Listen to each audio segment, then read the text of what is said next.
Welcome back to my channel. So ಇವತ್ತಿನ video ಏನು ಅಂದರೆ ನನಗೆ ಗೊತ್ತಿಲ್ಲ ಏನು ಮಾಡ್ತೀನಿ ಅಂತ. ಇವತ್ತು ಮಂಗಳವಾರ ದೇವಸ್ಥಾನಕ್ಕೆ ಹೋಗಬೇಕು ಅಂತ ಹೇಳ್ತಾಯಿದ್ರು ನಮ್ಮ ಯಜಮಾನ್ರು. ನೋಡಿದ್ರೆ ಫುಲ್ಲು ಅಧ್ವಾನ. ಇದು ಪಾಪು ಬರ್ಡೇ ಆದಮೇಲೆ ಮಾಡ್ತಾ ಇರೋದು ನಾನು ವಿಡಿಯೋ. ಪಾಪು ಬರ್ಡೇ ಮುಗಿಸ್ಕೊಂಡು ಒಂದು ವಾರ ನನಗೂ ಸರಿ ಇಲ್ಲ. ಸೊ ಅದಕ್ಕೇ ಮನೆಯೆಲ್ಲ ಗಲೀಜಾಗಿತ್ತು ಅಂತ ಎಷ್ಟಾಗುತ್ತೋ ಅಷ್ಟು ಮಾಡಿದೆ. ಮಿಕ್ಕಿದ್ದಾಗಿಲ್ಲ ಅಂತ ನನ್ನ ಹಸ್ಬೆಂಡ್ಗೆ ಹೇಳ್ಬಿಟ್ಟೆ ಮಾಡ್ಕೊಳೀನಿ ಅಂತ. ಆದರೆ ಎಲ್ಲ ಮಾಡ್ತಾರೆ, ಕಿಚನ್ ಒಂದು ಕ್ಲೀನ್ ಮಾಡೋಕ್ಕೆ ಬರೋಲ್ಲ. ಎಷ್ಟೋ ಒಂದು ಅಷ್ಟು ಮಾಡ್ತಾರಲ್ವ, ಹೆಲ್ಪ್ ಮಾಡ್ತಾರೆ. ಅದಕ್ಕೋಸ್ಕರ ಈಗ ನನಗಾಗ್ತಿಲ್ಲ ಅಂತ ಮಕ್ಳಿಗೂ ಪಾಪ ಅವರೇ ಸ್ನಾನ ಮಾಡಿಸಿದ್ರು. ಅವ್ರಿಗೆ ರೆಡಿ ಮಾಡಬೇಕೀಗ. ಪಾತ್ರೆ ಅಷ್ಟು ತೊಳೆದಿಟ್ಟಿದ್ದೀನಿ, ಇನ್ನು ಇಷ್ಟು ಬ್ಯಾಲೆನ್ಸ್ ಇದೆ. ಆಗ್ತಾಯಿಲ್ಲ ನನಗೂ ನಿಂತ್ಕೊಂಡು ಮಾಡೋಕ್ಕೆ. ಅದಕ್ಕೇ ಸ್ವಲ್ಪ ಹಂಗೆ ಹಿಂಗೆ ಓಡಾಡ್ತಾಯಿದ್ದೀನಿ, ಕಾಲು ನೋವ್ತೈತೆ. ಮಕ್ಳಿಗೆ ರೆಡಿ ಮಾಡಬೇಕು, ನಾನು ರೆಡಿ ಆಗಬೇಕು, ಸ್ನಾನ ಮಾಡಬೇಕು. ನನಗೇನು ಮಾಡೋಕ್ಕೆ ಮನಸ್ಸಿಲ್ಲ ಇವತ್ತು. ಹಾಗಂತ ಸುಮ್ಮನಿರೋಕ್ಕೂ ಮನಸ್ಸಿಲ್ಲ. ಏನು ಮಾಡೋದು ಗೊತ್ತಿಲ್ಲ. ಓಕೆ, ಈಗ ಪಾತ್ರೆಗಳನ್ನ ತೊಳೆದಿಟ್ಬಿಟ್ಟು ರೆಡಿ ಆಗ್ಬಿಟ್ಟು ಬರ್ತೀನಿ. ಈ ನಮ್ಮ ಸಿಂಕು ಇದೆ ಅಲ್ವಾ, ಯಪ್ಪ, ಈ ಸಿಂಕ್ ಒಂಥರ ಅಕ್ಷಯ ಪಾತ್ರೆ ಥರ. ಎಷ್ಟು ಪಾತ್ರೆ ತೊಳೆದಾಕಿದ್ರು ತೊಳೆದಾಕ್ತಾನೆ ಮುಗಿತಾನೇ ಇಲ್ಲ ಅದಂತೂ. ನನಗಂತೂ ನಿಂತ್ಕೊಳ್ಳೋಕ್ಕೂ ಶಕ್ತಿ ಇಲ್ಲ ಅನ್ನೋ ಥರ ಆಗೋಗಿದೆ. ಎಕ್ಸೆಸಿವ್ ಆಗಿ ಫುಲ್ ಬ್ಯಾಕ್ ಪೇನ್ ಅಂದರೆ ಬ್ಯಾಕ್ ಪೇನ್ ಅಷ್ಟು. ಇನ್ನು ನನಗೆ ಇಟ್ಕೊಳ್ಳೋಕ್ಕೂ ಆಗಲ್ಲ ಅಂತ ಇಷ್ಟು ಅನ್ನೋ ಥರ ಮಾಡ್ತಾಯಿದ್ದೀನಿ.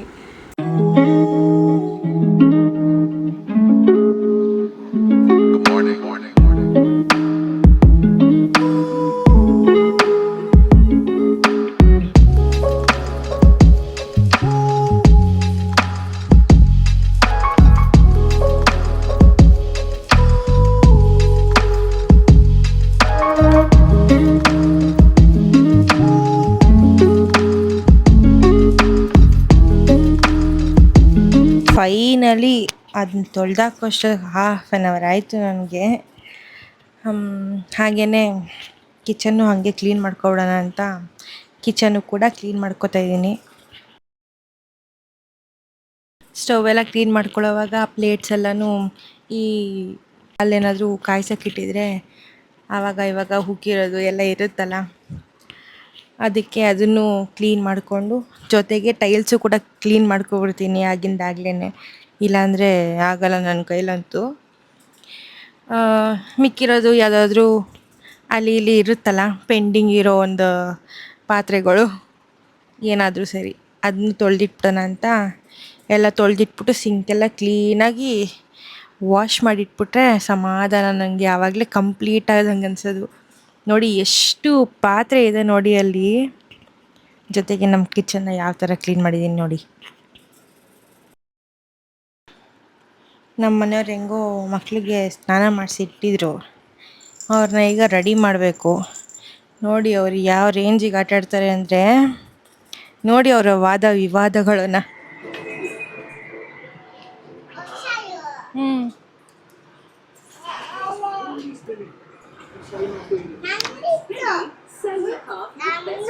ಬಾ,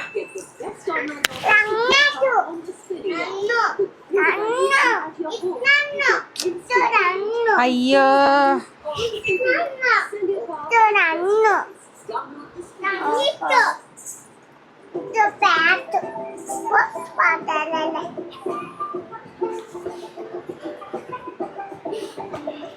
ನೋಡಿ ಯಾವ ರೇಂಜಿಗೆ ಕಿತ್ತಾಡ್ತವೆ ಅಂತ. ಅವ್ರದ್ದು ಅಂತ ಎತ್ತಿಟ್ಟಾದ್ಮೇಲೆ ನಂದು ನಿಂದು ಅಂತ ಕಿತ್ತಾಡೋದೇ ಆಗೋಯ್ತು. ಕಿತ್ತಾಟ ಆದಮೇಲೆ ನಾನು ಚಿಕ್ಕ ಮಗಳು ಹೇಳೋದೇ ಸರಿ, ಎಷ್ಟು ಚೆನ್ನಾಗಿ ಕ್ಯೂಟಾಗಿ ಹೇಳ್ತಾಳೆ, ಪೋ ಮಾತಾಡಲೆ ಅಂತ. ಅದು ನಮ್ಮ ಭಾಷೆ ತೆಲುಗು, ಅದರಲ್ಲಿ ಹೋಗು ಮಾತಾಡಲ್ಲ ಅಂತ ಎಷ್ಟು ಕ್ಯೂಟಾಗಿ ಹೇಳ್ತಾಳೆ.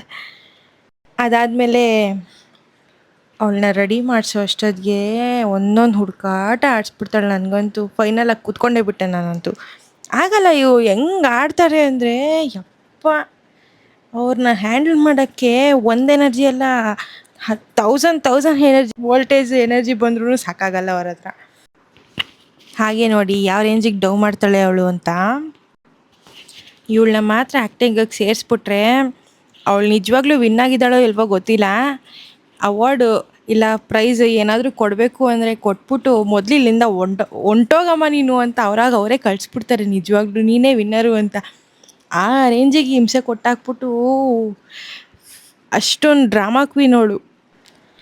ನೋಡಿ ಸ್ಪೀಡ್ ಮಾಡಿರೋದಕ್ಕೆ ಯಾವ ರೇಂಜಿಗೆ ಕಾಣಿಸ್ತೈತೆ, ಇನ್ನು ಡೈರೆಕ್ಟಾಗಿ ಯಾವ ರೇಂಜಿಗೆ ಹುಡ್ಕಾಡ್ಸಲ್ಲ ನನ್ನ. ಈಗ ಹನಿಗೂ ರೆಡಿ ಮಾಡಿಸ್ಬಿಟ್ಟು ನಾನು ರೆಡಿ ಆಗ್ತೀನಿ ಈಗ. ಸೊ ಬನ್ನಿ ಕಂಟಿನ್ಯೂ ಮಾಡ್ತೀನಿ ವ್ಲಾಗ್ನ.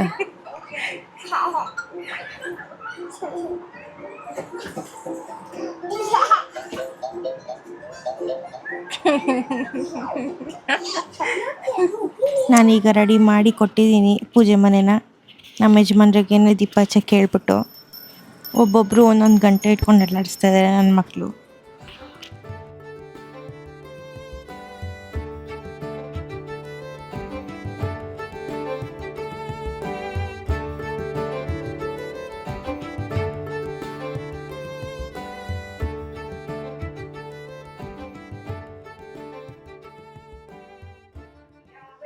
ಫೈನಲಿ ಪೂಜೆನೂ ಮುಗೀತು.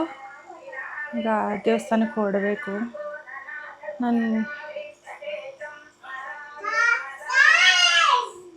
ಮಕ್ಕಳು ಆಚೆ ಚಪ್ಪಲಿ ಹಾಕೋತಾ ಇದ್ದಾರೆ. ನಮ್ಮ ಯಜಮಾನರು ಹೋಗಿ ಕಾರ್ ತರಬೇಕು ಅಂತ ಹೋದರು, ಆ ಕಡೆ ನಿಲ್ಸಿದ್ವಿ. ಸೊ ಈಗ ದೇವಸ್ಥಾನಕ್ಕೆ ಹೋಗಬೇಕು. ಬನ್ನಿ ಹೋಗೋಣ. ಏನಮ್ಮ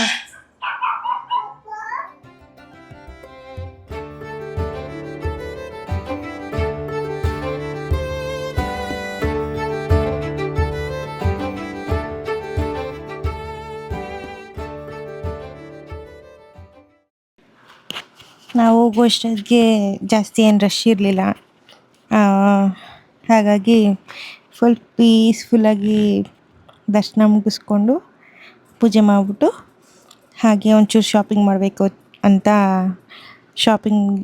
ಶಾಪ್ ರೇಟಿಗೆ ಹೋಗ್ಬಿಟ್ಟು ಏನು ಬೇಕೋ ತೊಗೊಂಡು ಆಮೇಲೆ ಮಮ್ಮಿ ಮನೆ ಹತ್ರ ಬಂದ್ವಿ.